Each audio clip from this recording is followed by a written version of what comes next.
Yang Nabi berjuang teh lain lalagaan mun urang nyaritakeun kos kitu pohara jasa tetapi horenganan nu buang ka warah leuwih tibatan eta nu teu iman ka Kangjeng Nabi nu ngudag-udag Kangjeng Nabi pohara jasa wahyu tinggal wahyu mukjizat tinggal mukjizat nu ngaran Abu Jahal mah geus ciciduh bae nu ngaran Abu Lahab mah geus kagenemes bae di mana bae ayana Muhammad dipiteskeun ku aing sampaikan kateangan Muhammad saanu bisa ngabunuh Muhammad bawa huluna ka dia 1000 ontak wae sia lain lalakon pan lamun urang neuleuh kituna Kangjeng Nabi dakwah teh dihenteu-henteu ge manusia nyeri padahal mah hanya tugas kok teu darekeun ariman gitu. Ai sugan urang mah ketika Kangjeng macakeun Al-Qur'an macakeun mukjizat jelema muhun kabeh sumuhun kabeh iman kabeh henteu horenganan Kangjeng Nabi keur waktu Isra Mi'raj turun Isra Mi'raj Kangjeng Nabi kita nyaritakeun beurateun Kangjeng Nabi tapi Kangjeng Nabi nyarita bae terus di hareupeun Abu Jahal cak Abu Jahal tas di mana si Ahmad tas Isra Mi'raj ka mana di ke Masjidil Aqsa di Masjidil Aqsa naik ka langit ka Sidratul Muntaha ka pangijeung Allah tira berangkat mak tadi balik tadi memeh subuh man Aisyah nanaonan man aduh nu edan ge cager heula man Aisyah kudu tambah edan ya wari sia daek teh ngomong kos kitu grokeun ku aing seluruh turunan-turunan wae di Mekah siap wah tuh digero-gerokeun ku Abu Jahal bani anu turun dengekeun ya nu edan ngomong begitu Kangjeng Nabi nyarita coba mah aya naon caritakeun ku Kangjeng Nabi kaula dibawa ku malaikat Jibril di Masjidil Haram ke Masjidil Aqsa di Masjidil Aqsa terus naik ka langit kaji kadua terus bere oleh-oleh terus tangga ku harita diraha eta mah bedakeun jam sakitu balik bebek mau subuh kira-kira sabaraha jaman mah 2 jaman lah eta pan sahabat kararieu eta mad siat rai ngomongku keterlaluan teh bener ge rasul Allah tuh laki kituan teh mad coba teh sanu teh ngeri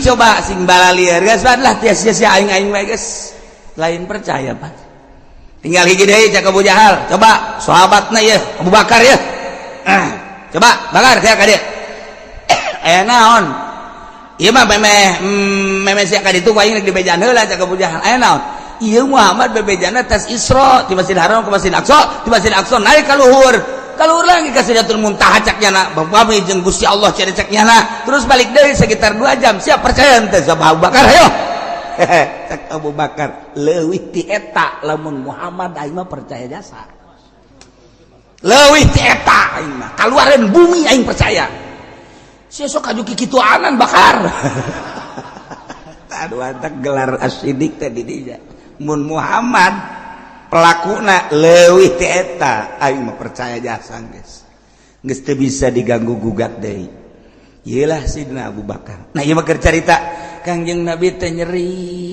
masyaallah pohara jasa teu iman jelema dibacakeun ayat dibacakeun mukjizat Al-Qur'an teu iman. Nah untuk menghilangkan kanyeri hati Kangjeng untuk menenangkan kesedih Kangjeng Allah mere dongeng caritaan nabi nu baheula abe hati Kangjeng Nabi tiis karasana pertama di dieu gadongengkeun tentang Kangjeng Nabi Nuh alaihis tapi ieu mah singkatna ge dihareup nu bakal panjang nam ieu mah sakadar penenangan jang Kangjeng Nabi doang cerita singkat ulah panjangna dihareup ieu mah pang beberah panenang-nenang ka Kangjeng Nabi supaya Kangjeng Nabi oh jaheuh horenganan jadi tenang hokos urang dagang sakali di modalan 100 juta beak 50 juta rugi didagangkeun deui 50 juta rugi 30 juta didagangkeun deui 20 juta rugi deui tinggal 1 juta tinggal 1 juta kumaha ngalamun mainnya di imah dia kolong Pak lamun eta bisa sasada hulu lamun sasada kadege kurang Bang Bara mah eleh di dieu tah nyana keur puyeng jol ya kolot datang kan kunaon sia pen ya kira ya dagang kunaon dagang ambalaya sakieu ambalaya kunaon atuh modal 100 juta beak 50 juta dibalanjakeun deui beak 30 dibejalkeun deui beak kuat tinggal 1 juta can sabaraha tah mah pen sakitu can sabaraha ya lalakon aki baheula aki teh dagang teh tuh hektaran tuh dijual pakai dagang ke Jakarta nu di imah mah pan ngarep-ngarep datang pertama rugi datang kedua rugi beak ku aki dijual jeung imah-imahna atap pamajikan dijual pen jeung pamajikan ku abeh dijual ai aki meuli deui nu anyar wah si aki bolon teman pan tenang tah oh jaheul can sabaraha sama sapira modal doang aki maka abeh jeung imah-imah beak oh jadi lebih parah pan urang oh aing mah masih untung kene tuh untung kene saksi epen teh aing untung kene sakitu untung kene aing bajeun imah-imah beak babeh geus jeung pelataran-pelataran pokona angkat kaki bae tah lamun dibandingkeun jeung eta ngarasa untung kene aing mah jasa juta ya kene imah can dijual ngan moal kebeli ke kajual ieu tah ge aya tah nu nganasehatan kan ngeunaheun tah oh anu lebih parah nah ieu ge kajing Nabi supaya tenang tentrem didongengan ku Gusti Allah Nabi nu baheula Masya Allah karita mantap urang lamun nganasehatan teh kos kitu kaji ka jelema teh sia kunaon ngalamun bae aduh ceukna teh kunaon ngalamun bae sia edan sia ke ulah sok dilamun kunaon atuh saminggu deui teh kawin hajo dijokot batur aduh mangkaning jalinan cinta kula geus 2 tahun eta pan bisa dicokot ku batur atuh mah leuwih kasep leuwih sugih manan kitu ge ulah kieu atuh pantes nya situ mah leuwih kasep leuwih sugih atuh sia mah beungeut perang kitu atuh pan nyeri hate eta ulah kitu atuh kana sehatan mah dunia teh sedaun kelor. Oh, emang awewe nyana doang. Ulah sok judi lamun sia hayang nu putih ku aing diajak ka Lampung. Adat gede masalah. Hayang nu hideung ku aing diajak ka Brebes ya. Ambal aya di tukang bawang malulu. Ayo sia hayang ka mana? Tenang ya. Sia mah kakarak ditinggalkeun sakali. Aing mah baheula. Pertama bobogohan pas dek dikawin batur kahiji aing ge hampir frustasi ngan ditenang-tenang bae bobogohan kadua kali begitu dek dikawin deui ku bapana teu meunangeun janyahoeun aing teu boga pagawean bar harita atuh pan nyeri bae katilu kali aing dek kawin Masya Allah tipes bae tuh ieu mah nu kuari eta mah aya-aya bae pamajikan aing nu asli mah pan nu baheula siapa can sabaraha oh emang kos kitu siapa kakarak sakali tenang 2 kali deui sia ge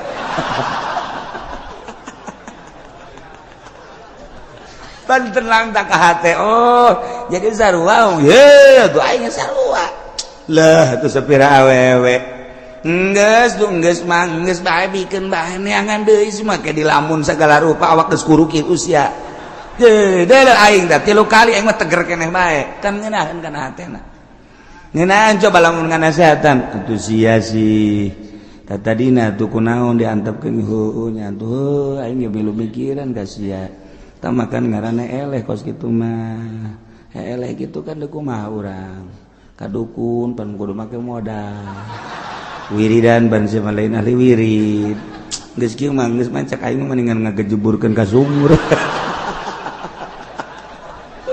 atuh tambah setan nya keur kasupan setan ditambahan ku jurig bisa terjadi eta teu bagus teh penasehat kos kitu tah tadi nu hebat mah sia di putus cinta ditinggalkeun ku kabogo ya emang nyana doang awewe hayu jeung aing ditiir ku aing sia bau alabatan sudah dipikiran kos kitu mah ayu jeung aing hayu sia tah dongeng aing nu pertama kos kitu nu kadua katilu katilu ja biasa bae komo dibere urang nasihat maka tauhid mah heuy geus aya tulisanana ti Lauhil Mahfuz muantep ya itu kunaon bahwa calon pamajikan sia dibawa ku batur geus aya tulisanana pan sia aya salat sok dibaca wa bil qadari khairihi wa syarrihi minallahi ta'ala hartikeun tah tauhid tah jijaheu nya tuh ulah sok dipikir hayu jeung aing nganjang penting ayo jeung aing geus pokona mah asal aing modalan Gus ya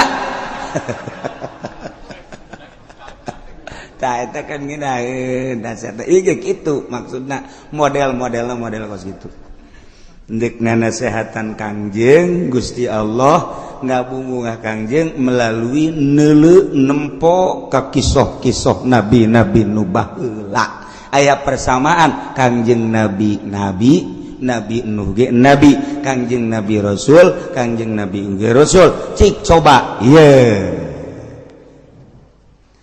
laqad arsalna nuhan ila qaumihi faqala ya qaumi ibudullah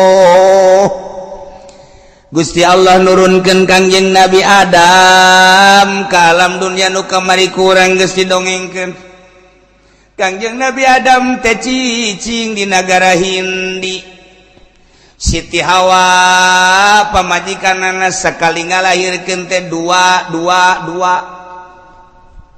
aya kembaran-kembaran abeh tereh loba di alam dunia ieu manusia terus anak baranakan dikawin-kawinkeun deui anak Kangjeng Nabi Adam kembaran nu ieu dikawinkeun ka kembaran nu ieu tuluy anakan deui ke kembaran deui dua jadi di zaman Kangjeng Nabi Adam geus loba lantaran hirup teh 1000 tahun watuh jelema teh loba di zaman Kangjeng Nabi Adam teh ngan encan saloba wari ngan israda lobana mah dua sakali ngalahirkeun di antara turunan Kangjeng Nabi Adam teh aya nu ngaran Nabi Uknuh teh nyaeta Kangjeng Nabi Idris alaihi salam kulantaran Kangjeng Nabi Idris mah teu lila di dunyana diangkat ku Gusti Allah ka langit kaopat ku ari aya di ditu anu ngalalakon manehanana hayang kapanggih jeung malaikat maut Kangjeng Nabi Idris kos kumaha tah malaikat maut aing hayang silaturahmi bebeja ka Gusti Allah Gusti coba datangkeun malakal maut ka dieu hayang wau teu kira-kira wau teh jeung nu kitu lain lalagaan tuh jelema moal pohara jasa datang Waalaikumsalam saya abdi malakal maut dia dongeng singkat nangke panjang na di hareup malakal maut alhamdulillah aya naon kula diutus ku Gusti tidak datang ka dieu hayang nyaho paeh kos kumaha kalau tosok jadi paulah pakai lalagaan maut mah ulah pakai lalagaan teh nyeri aya nyaho nyerina coba kos kumaha nyaho bae aya nyaho nyerina bae kos kumaha ih tosok pakai lalagaan teh teu meunang bedakeun ka Gusti Allah nyobaan gitu aing nu ngaran Idris ambo teu kira-kira aja bebeja barakal maut DPDP ka Gusti cobakeun ayo cobakeun cabut kebal diasupkeun deui udah kumaha itu sabulu-bulu nyeri jas aduh tanding nama geus nyerina sabulu-bulu nyeri lain lalagaan embung aing nyobaan deui embung jageuna ada tambah aduh aing paeh geus sakeuna aing angkat aing nilai neraka ye atuh pada aja supaya makan neraka. Neuleul heula bejakeun ka Gusti Allah ing neraka kitu. Ye ka neraka mah kan kudu paeh heula kan geus tadi.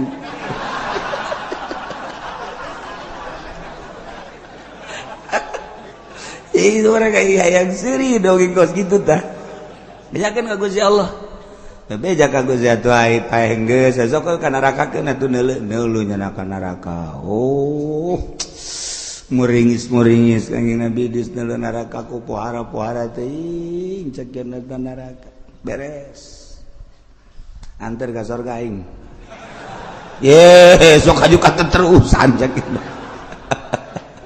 surga sakideung moal kebelah nyaho doang cekeun teh teu meunang ieu mah sebab nu boga kuncina nu ngaran Muhammad nabi akhir zaman alah cekeun teh eta mah engke urusanana Ima nyaho doang sakedeung moal kebel paeh geus ka neraka geus ieu balik ka surga atuh bebe cari ke Gusti Allah teu naon moal kebal-kebal cek cenah cek Gusti Allah asup ka surga teu daek indit nyana di handapeun tangkal kayu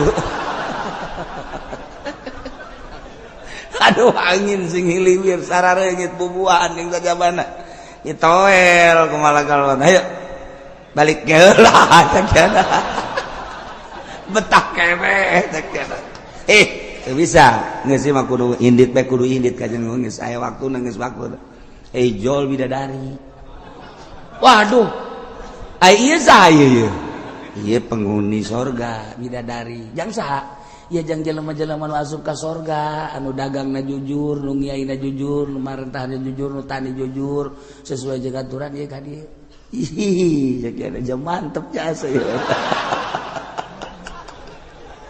geus sia indit ka ditu malaikat aing moal kaluar deui cak cenah geus aing mah di dieu wae kajen kumaha kitu de aing dicarekan cak malaikat emang kumaha lalakonna ke ayeuna nu carekan mah tetep kaluar bae moal aing mah pan kudu paeh heula geus aing paeh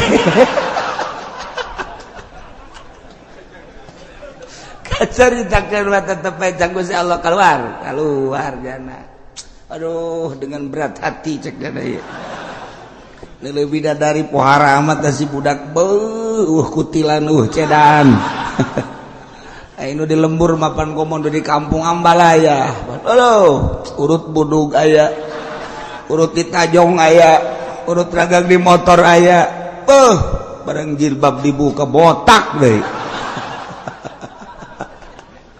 teu beres geus puguh pitak Ambalaya aduh tetep pengen bidis keluar barang geus aya meureun keluar balikat hampura udah aya nu tinggaleun naon bakiak tinggaleun ngahaja meureun sia mah endek ngahaja dan henteu jelas tinggaleun nyana ninggalkeun bakiak hayang balik deui ka ditu boga taktik eta nyana masyaallah geus tah ieu keur carita ke panjangna di hareup ieu mah Kangjeng Nabi Idris turun deui biasa akhirna manehanana diangkat ku Gusti Allah ka langit ke dihareup nganti turunan eta boga anak lah Nuh diturunan Kangjeng Nabi Idris Nuh jadi Kangjeng Nabi Nuh teh ngaran asli nama Abdul Ghaffar ibnu Malak jadi Nuh bin Malak bin Lamak lain Malak bin Lamak bin Mutawsalah bin Ukhnuh teh wa huwa Idris alaihissalam jadi deket keneh Kangjeng Nabi Adam teh kapan ngadoa ka Gusti Allah ya Rabbi abdi hirup teh parantos sepuh Gusti dakwah abdi teh ngalalakon pibarang ku Gusti nyampikeun di salah teh parantos saaya-aya ka anak incu abdi moalila deui abdi sesuai jeung janji Gusti bakal dipunut ku Gusti ngan abdi hayang ningali salah sahiji incu abdi nu bakal neruskeun dakwah teh saha ya Gusti Allah Gusti Allah wahai Adam memang anjeun moal kebeli bakal dipundut ku kaula bakal dimautan ku kaula adapun lincu anjeun nu bakal neruskeun lalakon anjeun teh engke aya ti turunan Nuh yakni Idris di mana-mana turunan eta lahir makhtunan parantos disunatan eta nu bakal neluskeun dakwah nuhun Gusti abdi geus dibere ku Gusti tanda-tanda nu bakal neluskeun agama. Kelila lahirlah lama kawin sangeusna kawin lahirlah Nuh eta aslina manggarana Abdul Ghaffar nu mantak dingaran Nuh lantaran manehanana teh lamun ngadoa ka Gusti Allah hatena ngajerit ngajerit hatena langsung cerik selalu asal ngadoa cerik Kangjeng Nabi Nuh mah nu mantak dingaran Nuh aslina mah Abdul Ghaffar ngaranna kos kitulah Allah dek nyiptakeun hambana jang penerus anu bisa hudang ti peuting bisa munajat ka Gusti Allah setiap zaman kitu bae terus bae lantaran nu ngahudangkeun teh lain urang kapan Allah urang lamun inget kadinya sabenerna mah sedihna luar biasa ketika urang sare jam 10 jam 11 aya eta hudang jam 2 saha nu ngahudangkeun hudang jam 2:30 saha nu ngahudangkeun cek Tuan Syekh Abdul Qadir mah nu ngahudangkeun teh kapan Gusti Allah boom hudang sia munajat sia ka aing cek Tuan Syekh Abdul Qadir bahasanya mandi sia wudu sia salat sia ulah ngahiji jeung jelema-jelema anu teu deukeut ka aing digigireun maneh jelema teh tuh nu keur malolor keur sarare sia mah pilihan aing cak Gusti Allah hudang sujud sia ka aing ulah ngahiji jeung jelema-jelema nu poho ka aing nang Allah urang lamun inget kadinya ras ka diri urang ai urang bagianna nu mana ketika cek Tuan Syekh Abdul Qadir jelema teu diangkat jadi wali Allah molor sia sia teu dihudangkeun ku Gusti Allah nu mantak ditita lantaran di hate siana teu bersih cek Gusti Allah ai nyaho sapopoe teh ngan sakadar hubud dunya hubul makhluk sapopoe teh ngan ukuran anak kos kararitu bae molor sia teu hudang jaku Allah teu dihudangkeun subuh geus kadenge adzan marangkat Allahu akbar bandeng awan tersebut dicocokan jeli teu boga bagian molor cak Allah ya Allah ya Rabbi ketika orang dihudangkeun ku Gusti Allah titih misah jeung jelema nu sarare berarti jelema pilihan lain sabarangan di tengah-tengah kesibukan berangna nu ngajar teh nu dagang teh nu di kantor teh ketika dipilih ku Gusti Allah bisa bae hudang tengah peuting seakan-akan hudang sia mah ulah ngahiji jeung nu hees itu mah jelema-jelema anu jauh jeung aing sia mah pan deukeut cai hudang hayu geura hudang dihudangkeun ku Allah. Nah, Kangjeng Nabi nu asal ngadoa kurucut cai mata asal ngadoa kurucut cai mata urang ge sering ngurudkeun cai mata di mana-mana neuleumio can kabayar kurucut cai mata neulapan saasana ditarik ku dealer kurucut cai mata ningali kawewe di Ciduhan urang gawean urang bogoh kurucut cai mata urang mah urusanna kos kitu malulu ketika bisnis pembebasan tanah orang milu jeung calo ai praktek tadina urang aya saya tikmah lah 50 ge lumayan sameter begitu bat dibayar orang teh dibere kurucut cai mata urang mah urusanna kos kitu balulu teu pernah ngadoa Gusti dosa abdi sakolong langit pinuh ku dosa abdi be mun abdi paeh teu dihampura Gusti meureun dibeuleuh kurucut cai mata urang masuk kitu teh sakit je urang ngaji bae teu da ceurik atuh komo si eta istilah pokona si eta bae lah tuh ada ya Allah ieu begitu lahir ke alam dunia borosot kacaritakeun aya hiji bayi lahir ke dunia makhtunan parantos disundatan lapor ka Kangjeng Nabi Adam. Kangjeng Nabi Adam langsung ngadoa cunduk kana waktu ningang kana mangsa Gusti abdi teh dijanjikeun ku Gusti di mana geus aya hiji bayi nu dilahirkeun parantos disundatan abdi moal alami deui ngalayat Kangjeng Nabi Adam ka Kangjeng Nabi Nuh diais disun ku Kangjeng Nabi Adam arangna disun pipina disun titip umat cek Kangjeng Nabi Adam lanjutkeun perjuangan aki kade ulah gimbir ku kafir ulah gimbir ku maksiat ulah sieun tabahkeun hate manehna lanjutkeun perjuangan agama Allah nu saat ieu bakal aya di leungeun maneh dibikeun ka bapan kageteun bapan aku ngomong gitu sih teu nyawa lalakon panenna mana ge kagot teu nyawa lalakon nu nyawa lalakon Kangjeng Nabi Adam urus nya de geus Kangjeng Nabi Adam balik teu lila Kangjeng Nabi Adam munajat naon Kangjeng Nabi Nuh terus gede Kangjeng Nabi Nuh mah dibere laduni ku Gusti Allah bisa nyieun peso seukeut kemudian pake ngaraut na bisa anjas tidinya boga golok pake nuar tangka dibelah ku Kangjeng Nabi Nuh leutik kenehna diserut ku Kangjeng Nabi Nuh teh dibagus-bagus dihijikeun rapet Kangjeng Nabi Nuh terus boga kampak tangkal nu gede ge keur leutik keneh ge bisa rubuh ku Kangjeng Nabi Nuh. Masya Allah ditonton ku jelema loba ieu budak leutik keneh geus boga keahlian eta lamun ngarautna rapih jasa eta lamun nyerut rapih jasa. Jadi kesimpulanna Kangjeng Nabi Nuh dibere ku Gusti Allah kaleuwihan ieu urusan perkayuan. Bisa aja ka Kangjeng Nabi Nuh mah. Lamun dicekal kieu tek geus ditanang. Wah, ieu bakal jadi pihang. Ditanang oh ieu mah bakal jadi kitu naon ngaranna papan. Ditanang kos kuari tukang batu. Ditanang oh ieu kutilna dipiceun bisa ieu. Sagala kutil. Batu gaya kutilan. Ieu kurapna dipiceun jakena ieu bisa. Ngoeng. Bener jadi bagus.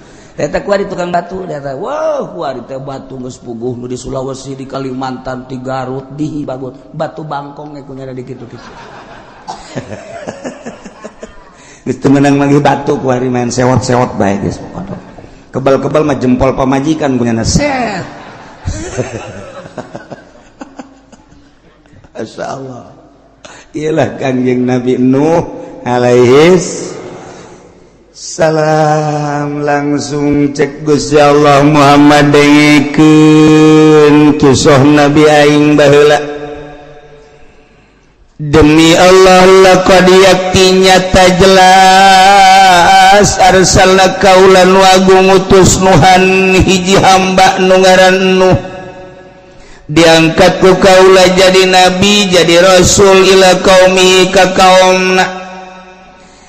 Kangjeng Nabi Nuh teh kita ngajakan kaumna dengan bahasa ya kaum kaula ubudullah kade ulah salah mangeranan pangeran ku anjeun Allah ibadahan Allah sembah ku anjeun kabeh Allah malakum min ilahin ghairu ta'yadai keur anjeun pangeran salian Allah lantaran nu ngayakeun langit bumi Gusti Allah katut eusina nu ngurus urang ge Gusti Allah nu ngahirupkeun Allah nu ngamaoteun Allah anu ngalempangkeun Allah nu ngadiukeun Allah ngarobahkeun jeung ngicingkeun Allah anu ngukur segala rupa urang teh Allah nu nyugihkeun nu nyusahkeun Allah anu bakal ngamaotan ge Allah bahagia jeung cilaka ge Allah nu mantap kade wahai kaum kaula kade ulah salah milih pangeran ulah batu dijadikan pangeran ulah kayu dijadikan pangeran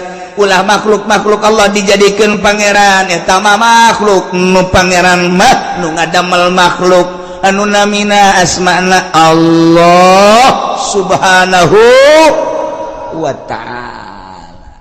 Itulah Kangjeng Nabi Nuh. Inni akhafu alaikum azab yaumin azim, kaula boga kasieun karempan terhadap paranjeun kabain abadtum garoh lamun anjeun teu ngaibadahan Allah. Rempan jang aranjeun kabeh azab yaumin azim, siksa anu luhur anu agung nu pohara jaga di poe kiamat. Ketika anjeun ke pararaeh ke digiring ka masar, ketika anjeun kuarina teu ngaibadahan ka pangeran Allah, maneh teh bakal disiksa anu siksa nu pohara yakni neraka. Memeng ke di dunia ge bakal kena siksa.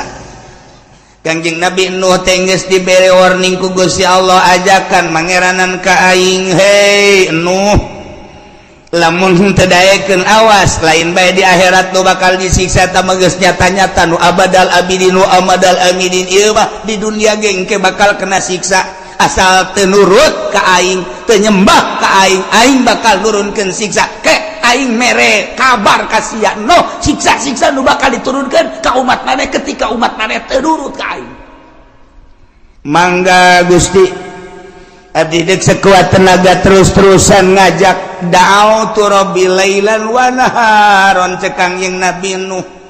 Abdi teh terus-terusan Gusti dakwah ngajakan umat peuting beurang peuting geus berangkat, kadang-kadang memeh magrib karangkas bitung tirangkas bitung langsung ke Pandeglang. Alhamdulillah 2 panggung mundel hasilna. Eta mah dakwah boloon. Jauh dakwah teh ka Cianjur ka Sukabumi, beuh horeng bebenangan mah maningan keneh di Tangerang tolol. Maknya dakwah sih kana bebenangan. Nah ieu dakwah nu bahaya nu kos kararitu mantap dakwah ti Bandung ka Tangerang, ti Tangerang ka Bandung, ti Surabaya ka Jakarta, ti Jakarta ka Surabaya, hasilna nihil lantaran lain dakwah nu kos kitu mah usaha melalui dakwah. Hancur mina.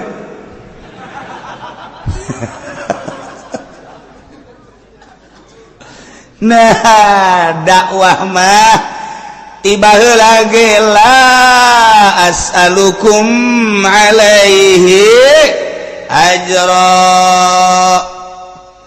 teu menta buruhan materi, teu menta buruhan pamagung pangagung pangalem, hiji be ngajak umat supaya nyahueun ka pangeran. Dituntun umat teh nu keur aya di leungeun setan supaya murag di leungeun setanna, nu keur aya di leungeun jurig supaya leupas di leungeun jurigna. Ieu teh deuk diajak ka Gusti Allah lantaran nu ngajakna geus jauheun ka Gusti Allah. Cacak-cacak diajak ku nu geus jauheun ka Gusti Allah ge jelema mengkol bae atuh komo, lamun nu ngajakna encan nyahoeun ka Gusti Allah, nyahoeunana kana RP 000000. Atuh mal beres umat kajen tetep bae nyana-nyana umat-umat. Iyalah Kangjeng Nabi Nuh da'autu lailan wa naharan, Gusti abdi teh ngajakan umat dakwah beurang jeung peuting tanpa pamrih terus bae. Cek Kangjeng Nabi Nuh, ya kaum, wahai kaum, wa'budullah, sing hade nyembah ulah salah sesembahan, sembahlah Allah nu ngadamel langit bumi katut eusina, termasuk urang dadamelan Allah. Malakum min ilahin ghairuh, teu aya pangeran yang urang yang anjeun salian Allah.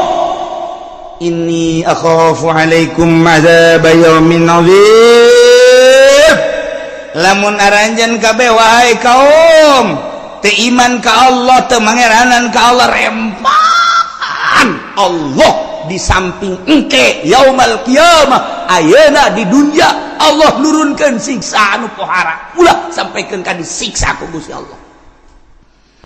Terus bae Kangjeng Nabi Nuh teh terus bae dakwah teh masyaallah berang peuting teu pamrih terus bae Kangjeng Nabi. kumaha eta kaum ngomongna qalal malau min qaumihi inna lanaraka fi dhalalin mubin. Cek kaum-kaumna penggede-penggedena, cek kaum-kaum elit-elitna, cek pemimpin-pemimpin kaumna ngomong ka Kangjeng Nabi Nuh, heuh Nuh kacapek-capek maneh teh dakwah kadelena teh menyingsingkan tangan luar biasa maneh berangjeng peuting ngajakan umat ja kami mah innala naraka sanyana kaula kami deuleu anjeun teh yakin ka anjeun teh fi dhalalim mubin sasar anu nyata. Anjeun mah jelema sasar kunaon ngajakan pangeran teu kadeuleu. Anjeun mah no jelema edan lantaran mangeranan kanu pangeran teu kadeuleu.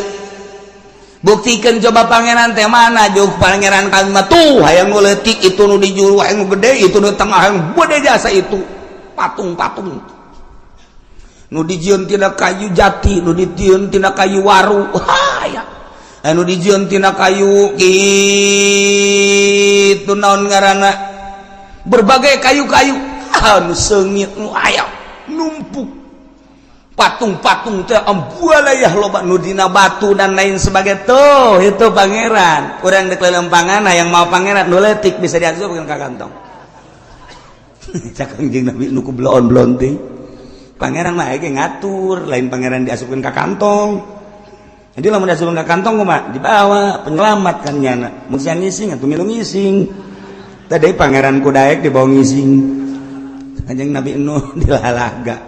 Ngalalaga kaumna tetap no eren dakwah innal naraka fi dhalalin mubin kaula neuleuh maneh capek aing mah sasar sia ulah gas ulah dakwah sia aing bandingan bareng jeung kami kabehan ibadah mah tuh ka pangeran itu jelas nu real bae sih nu jelas ulah sok nu teu kadeuleu ieu mengajakan ibadah ka pangeran nu teu kadeuleu naon Kangjeng Nabi geus radakan nasehatan jijah heueuh nya horenganan baheula ge kos kitu geus aya persamaan aing diciduhan aing dicarekan aing dicaci aing dimaki aing dibunuh horenganan baheula ge kos kitu seuri Kangjeng Nabi hehe ya senyum Kangjeng Nabi masyaallah tuh kan cek Kangjeng Nabi nu ya qaumi laysa bi dhalalah walakinni rasulun min rabbil alamin. Sok sembarangan maneh nyebutkeun dolal-dolal anu mubin ka kaula kaum kaula laisa bil dolalah kaula mah teh lain sasar teh sasar kaula mah walakinni rasulun min rabbil alamin kaula mah utusan ti pangeran kaula teh utusan pangeran utusan Allah rasul kunaon nyasar-nyasar ka kaula ngabloon-bloon ka kaula ngaedan-edan ka kaula mah rasulun min rabbil alamin ya dengekeun uballigukum risalati rabbi wa ansahu lakum wa a'lamu minallahi ma la ta'lamun uballigukum kaula nyampaikeun ka anjeun risalati kana risalati rabbi risalah pangeran kaula amanat cak Gusti Allah ieu lakukeun sing nurut ieu larang sing jauhan seluruh perintah disampaikan risalah seluruh larangan disampaikan supaya udah dilaksanakeun ieu kaula nyampaikeun risalah pangeran ka aranjeun kabeh wa ansahu jeung kaula nganasehatan ka anjeun dengan tujuan supaya bararagus rarapi hirup di alam dunia teh sakedeung bakal berhadapan langsung jeung Gusti Allah jeung kieu deui wa a'lamu minallah ma la ta'lamun kaula nyaho ti Gusti kana naon nu ku anjeun teu nyaho sebab omongan kula mah langsung ti Gusti Allah melalui mukjizat melalui wahyu omongan kula lain nang ti kula tapi nang ti Allah maneh mah teu nyaho kula mah nyaho nu kumaneh teu nyaho kula mah nyaho sebab kaula langsung ti Gusti Allah dibere wahyu jeung mukjizat dengekeun tuturkeun tetep kau bohong Nuh bohong lain rasulnya nama edan jelema teu puguh teu karuh nya nama lain. Wow, Kangjeng Nabi Nuh asal dakwah ditaringgalkeun, asal dakwah ditaringgalkeun. Masyaallah, sabaraha taun Kangjeng Nabi Nuh dakwah. Dina Alfiyah dijelaskeun najauta ya Rabbi Nuhan wa mastajabta lahu bipulkin mahirin fil yami masuna wa sayadu bi ayatin mubayyina fi qaumihi alfa amin ghairu khamsina. Dakwah Kangjeng Nabi Nuh 950 tahun eueuh nu iman. Coba eta 950 tahun nu iman anak mage teu iman, anak nu jangan nu ngaran Kanan teu iman ka bapak. Bayangkeun ku urang coba, lain dakwah bubulanan, lain dakwah tatahunan, 950 tahun ngaprak Kangjeng Nabi Nuh.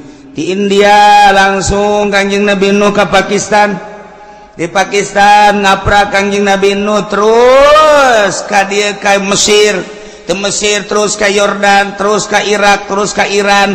Kangjeng Nabi Nuh teh ratusan tahun dakwah.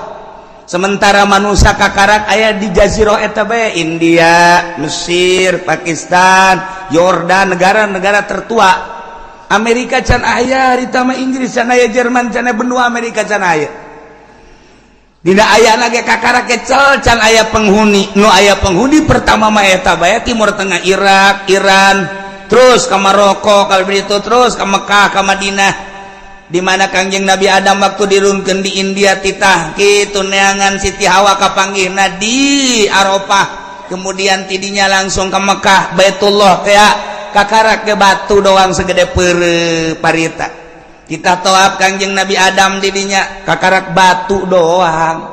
Tidinya berangkat Kangjeng Nabi Adam terus ke Syria, Sam, itu doang. Eta mah benua Amerika, eta mah benua Eropa, eta mah benua Australia. Haha, eta mah can aya. Dina ayana eta dunia teh can aya penghuni. Heuh, komo bojong. Geus eueuh nanaonan sepi di bojong sieun. Orai malulu di dieu. Eueuh nanaon ieu gua bro Indonesia segala Lampung segala can eta manusia teh kakarak saceplok di dinya doang. Ya Allah, lamun urang ningali di Yordania aya Petra ke bakal diceritakeun di ayat anu sejen. Urang neuleuh peninggalan zaman Kangjeng Nabi Shalih alaihi salam. Masyaallah, nu kuari masih aya keneh walaupun geus rada dirusak sebagian gunungna, tapi kan nyata aya. Nah, ieu di ditu orang manusia teh nu mantap. Urang tetep bae neuleuh ka urang ditu. Majuna negara ti ditu, mundurna negara ti ditu, peperangan ti ditu dan lain sebagainya ti ditu. Ulah kaget lamun urang neuleuh Irak peperangan nyana mah teu aneh, urang Irak menyaritakeun perang nyana maca sejarah negara tertua di dunia adalah Baghdad, adalah Irak. Geus sabaraha ratus kali perang tiba heula teu aneh. Lamun urang nyaritakeun bangsa Indonesia perang kakarak sakali. Untuk meraih kemerdekaan tahun 45 berhasil di proklamator Bung Karno jeung Bung Hatta. Urang mah sejarah teh eta belah ditu lapisan raja-raja leutik anu peperangan antara kerajaan jeung kerajaan. Di Banten aya sabaraha kerajaan, kemudian di Cirebon aya sabaraha kerajaan, kemudian Jawa Tengah, Jawa Timur aya sabaraha kerajaan. Dicatatlah naon kitu di sejarah Majapahit, Pajajaran dan lain-lain sebagainya. Hanya kerajaan-kerajaan gitu baik belah dieu eta mah tuh lalakon nu baheula mah di ditu. Kanjeng Nabi Nuh dakwah antar negara, lintas negara. Ketika Kanjeng Nabi Nuh deuk nyebrang encan aya parahu pan harita, macakeun Ismul Azam Kanjeng Nabi Nuh sidakep sakumaha urang deuk salat. Pereum Kanjeng Nabi Nuh dibacakeun bahasa Ismul Azamna langsung menang ti Gusti Allah. Begitu dibacakeun, ku aing moal dibacakeun sebab ku sia direkam. Engke ku sia dibacakeun ke pake kilir kanu ngora kanu kolot. Moal ku aing moal rahasia ieu mah rahasia.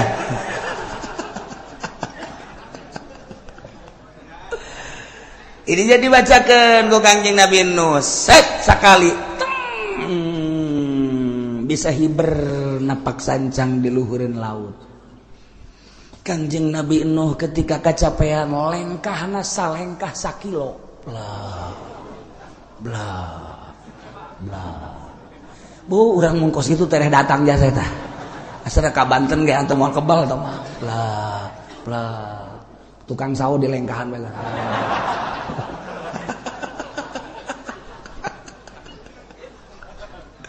Awan lu hese Gusti Allah ketika hendak menghendaki ka umat takeur mah jarangkung gede baheula haji jelema cecemplokan kapan di India, di Pakistan, di Mesir, di Yordania, Irak, kemudian Iran, kemudian Syria geus araya di zaman Kangjeng Nabi Nuh teh cecemplokan lantaran 1000 tahun masa Kangjeng Nabi Adam alaihissalam dua incuan baranakan anak baranakan cecemplokan ditugaskan Kanjeng Nabi Nuh teh titah ngajakan ibadah ka Gusti Allah tapi 900 tahun 950 tahun iman datang ka Kanjeng Nabi Nuh kalepasan ngadoa Gusti abdi tepan utusan Gusti da'utu rabbi lailan wa naharon tapi kieu-kieu teuing Gusti eueuh hiji-hiji acan iman siksa habak kalau pasan ngomong nyana ge haju ngabalir siksa ulahnya poharapan eta antar negara lintas lempang dibere ku Gusti Allah Ismul Azam jang napak sancang jang hiber jang lengkah luar biasa nu mantap kuari kumun kurang diwirid eta wiridan eta ya Allah wirid ku urang perem bentak di dinya keneh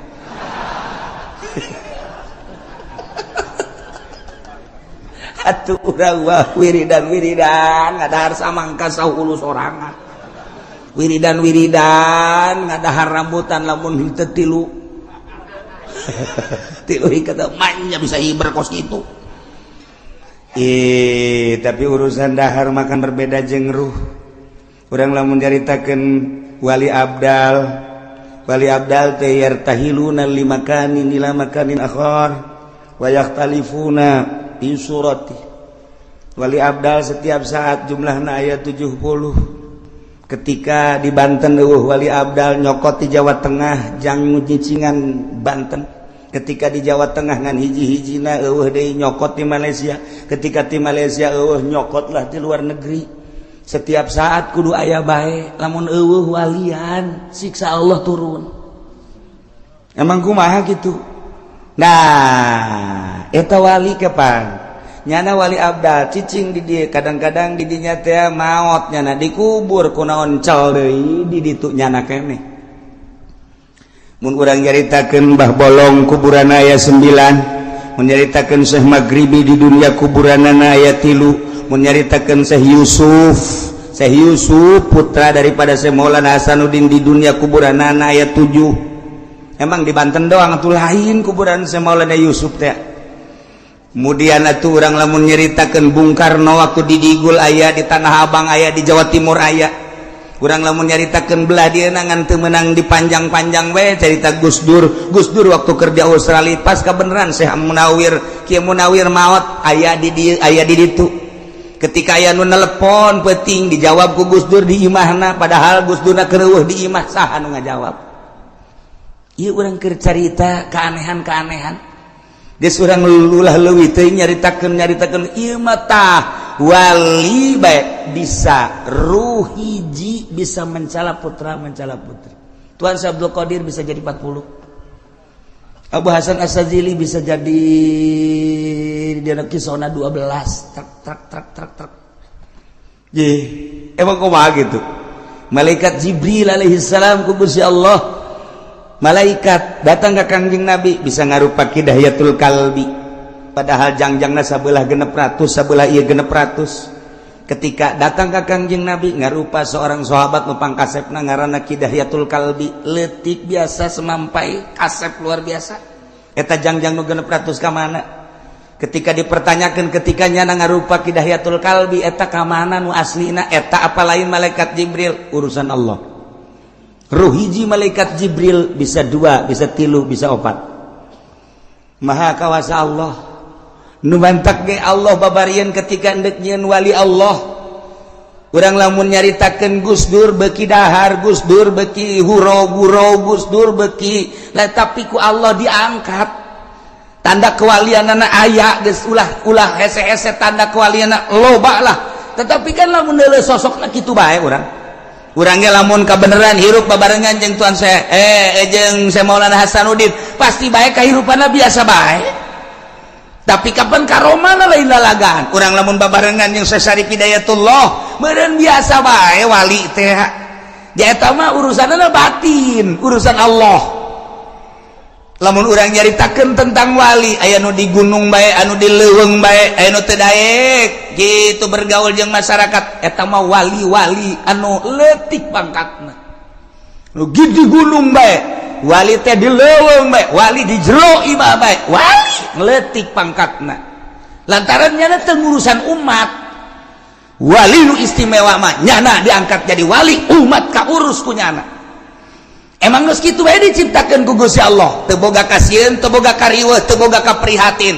Nyana mah seakan hirup babarengan jeung Allah, ngan ditugaskeun ku Allah titah nyampaikeun ka umat. Hampangeun Gusti Allah mah jelemana nyana daharna beuki tapi peuting hudang babari.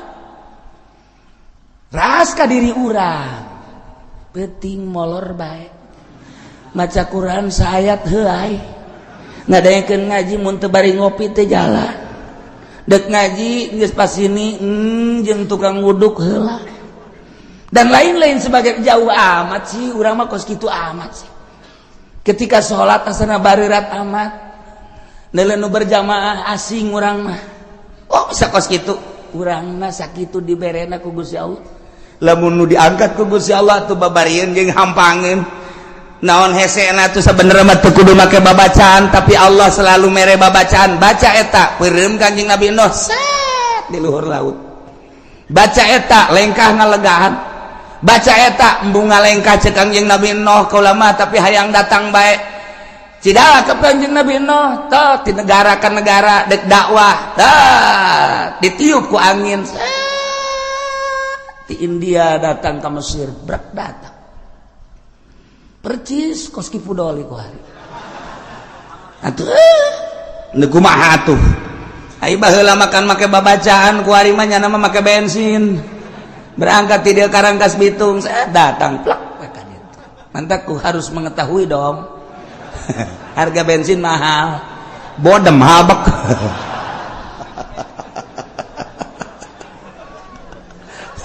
Jauh jasa.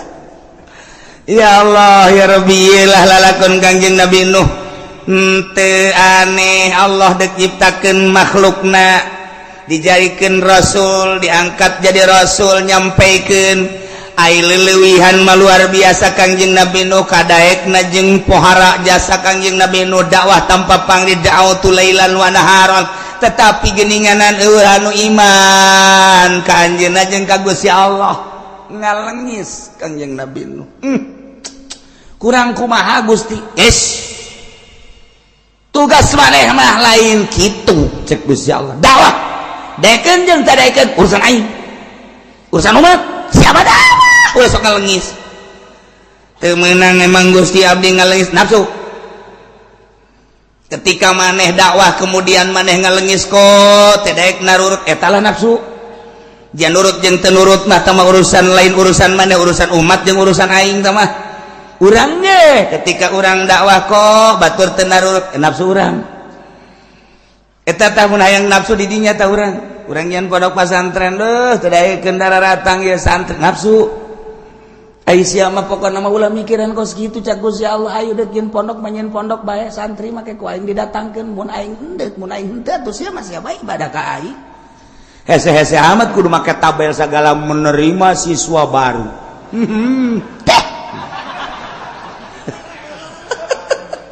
Geus lain karena Allah tah kos kitu mah tuh nalahonan.